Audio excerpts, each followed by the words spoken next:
CM साहब, आज सदन में राज्यपाल के अभिभाषण पर आपका जवाब था। उस दौरान सर आपने संक्षेप में जानना चाहेंगे कि जो विपक्ष के सवाल थे उन पे आपने जो जवाब दिया, विपक्ष का बाहर आकर ये कहना था कि हम उससे संतुष्ट नहीं हैं, सरकार गोलमाल आंकड़े पेश कर रही है और असलियत जो है वो प्रदेश की जनता जानती है। ठीक है, देखिए, अगर विपक्ष संतुष्ट हो जाए तो उनकी मजबूरी, उनको पक्ष की साइड में आना पड़ जाएगा जी। तो विपक्ष में कैसे रहेंगे? विपक्ष में रहेंगे तो उनका ये निश्चित रूप से कहना होगा कि हम संतुष्ट नहीं है। अगर वो संतुष्ट होने की बात करेंगे तो जनता उनको जूते मारेगी जी। इसलिए हमने जो बातें 2 दिनों में उन्होंने उठाई, उसमें एक का खुले विस्तार से सब बातें उनको बताई।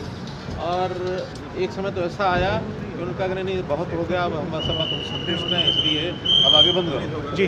आपने रुद्रकिले से भी कहा सर कि महिला दिवस के मौके पर महिला विधायक ट्रैक्टर खींच रही थी और नेता विपक्ष और उनके साथी विधायक जो ट्रैक्टर पर बैठे थे, आपकी भावुक अपील एक थी सर। देखिए, इसमें सत्यता है, कहीं कोई इसमें ऐसा नहीं है कि मैंने कोई गलत बात कही है। कम से कम कल उनको ऐसा करके अपने आप के ऊपर ज़रूर पछतावा हुआ होगा। और महिला दिवस के ऊपर इस प्रकार का कुकृत्य उन्होंने किया, ये महिला जगत पर के साथ अन्याय है, मानवता के साथ उन्होंने खिलवाड़ किया है।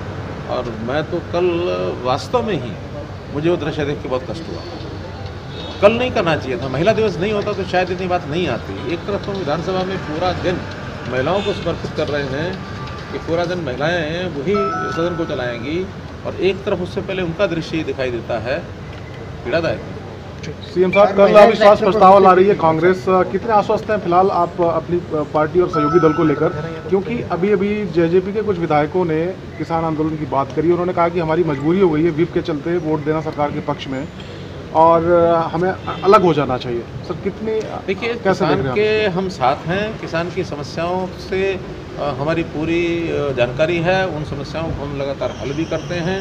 लेकिन अगर किसी प्रकार की किसानों के कंधे पर बंदूक रख करके सो कॉल्ड किसान नेता अगर इसको जिद का अपना विषय बनाएं और इसको राजनीतिक तौर पर इसका इस्तेमाल करें, वो तो कम से कम नहीं होने देंगे। सर, देवेंद्र फडणवीस ने तो ये तक कहा है कि जेजेपी को समर्थन वापस दे देना चाहिए। अगर जेजेपी समर्थन वापस नहीं देती तो 15 दिनों में जनता से परामर्श करके कोई बड़ा फैसला लूँगा, देवेंद्र मोदी ने कहा। देखिए, कौन क्या फैसला लेगा ये तो जिन लोगों से बात करनी होगी हम भी करेंगे, जिन्हें करनी होगी करेंगे। लेकिन आज स्थिति ये है कि हम जनता, हम किसान के हित में हैं, और किसान के लिए जो हमने पिछले 6 सालों में किया है, आसपास की किसी सरकार ने नहीं किया। किसान का चाहे मुआवजा हो, किसान की चाहे प्रोक्योरमेंट की बात हो, किसान को चाहे नहरी पानी जितना हमारे पास सीमित है उसकी व्यवस्थाएं करके देने की बात हो, किसानों के हित में हमने सब काम किए हैं।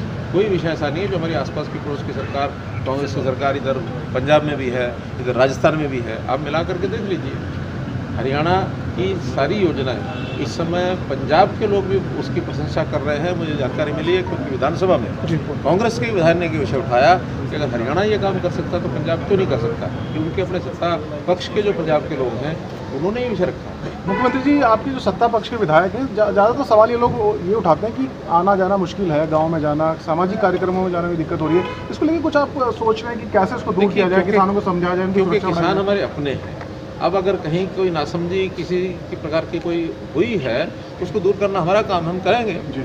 ऐसा कोई नहीं है कि भाई हम कोई उसमें से हमें कोई निराशा लग गई है या एक विषय है, हम समझा रहे हैं, लगातार आगे भी समझाएंगे।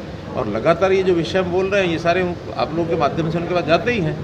इसलिए अब उधर भी बहुत लोग ऐसे हैं जो ये कहते हैं कि जिस प्रकार की पत्ती ये ठीक नहीं है, हमको कोई रास्ता निकालना चाहिए। ये चर्चा उनकी तरफ भी है, सर्वदूर है। विपक्ष की भूमिका को कैसे देखते हैं सर आप? सदन में जो विपक्ष की 2-3 दिन की भूमिका रही है, खासतौर पर जो किसानों की जब बात आती है तो विपक्ष का जो रुख है उसको कैसे देखते हैं? मैंने बताया ना कि क्योंकि वो एक चीज़ अपनी इस प्रकार की चाल चल बैठे हैं जिसमें वो फंसे हैं, उनको लगता है बाहर निकलने का रास्ता कोई नहीं है, और रास्ता कोई नहीं है तो विचार उनको करना पड़ेगा कि हमको उसको कैसे ठीक करना है। उत्तराखंड के विषय में कुछ देखिए, वो वहाँ की अंदरूनी कोई बात, कोई राजनीति, मुझे तो आज ही जानकारी मिली है कि वहाँ के मुख्यमंत्री को बदला गया है। अब कोई विषय वहाँ का स्थानीय रहा होगा, कोई पार्टी का रहा होगा, उसकी जानकारी मुझे नहीं है, कोई जानकारी मिलेगी तो आपको।